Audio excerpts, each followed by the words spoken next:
All right, let's jump right in. Welcome to this explainer, where we're going to totally unpack the brilliantly crafted libretto of the 2026 original musical Accidentally Yours. Composed and created by Melody Cultivator, this show takes that classic romantic comedy trope we all know and just elevates it. It uses incredibly sharp writing and unforgettable music to tell a really compelling story. Today, we're exploring the entire narrative arc of Leo and Mary, two wildly different people who are abruptly forced into the exact same living space. We're going to look at how their colliding worlds create an absolute masterpiece of order, chaos, and musical comedy.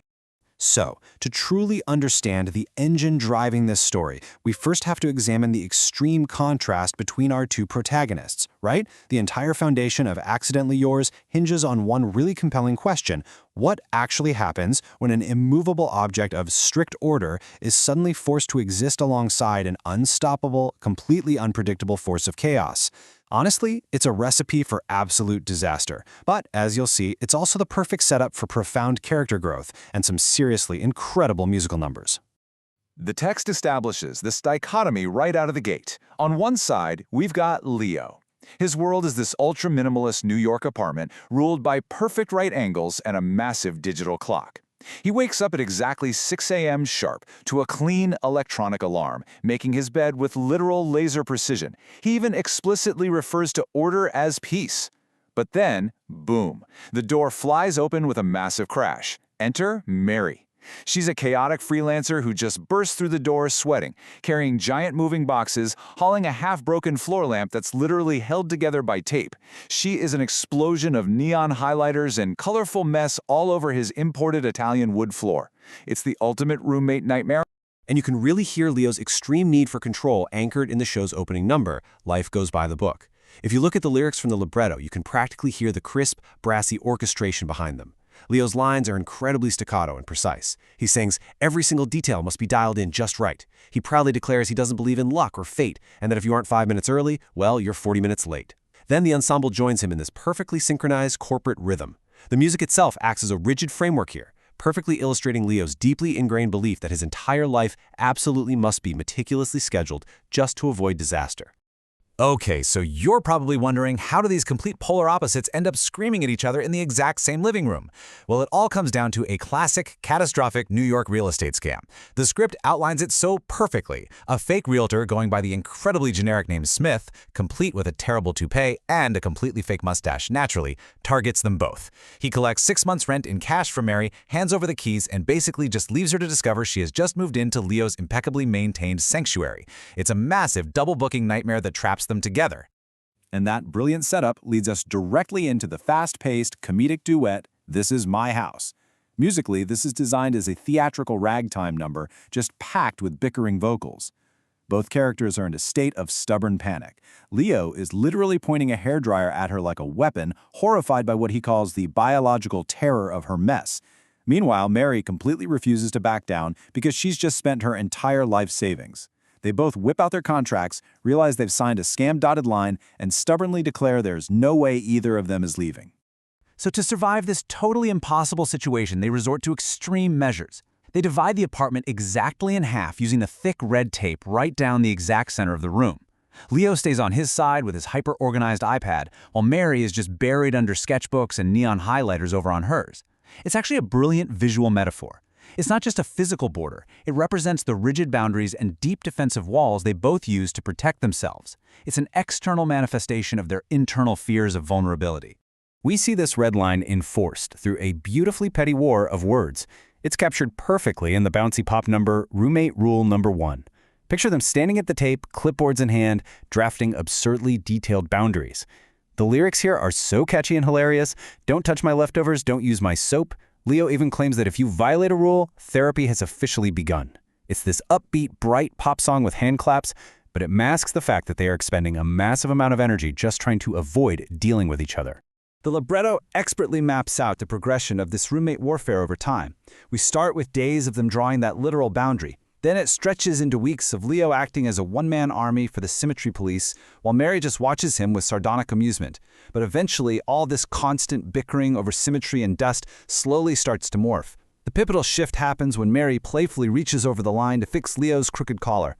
Suddenly, their faces are incredibly close, and this undeniable, unconfessed romantic tension just fills the room. It fundamentally changes their dynamic.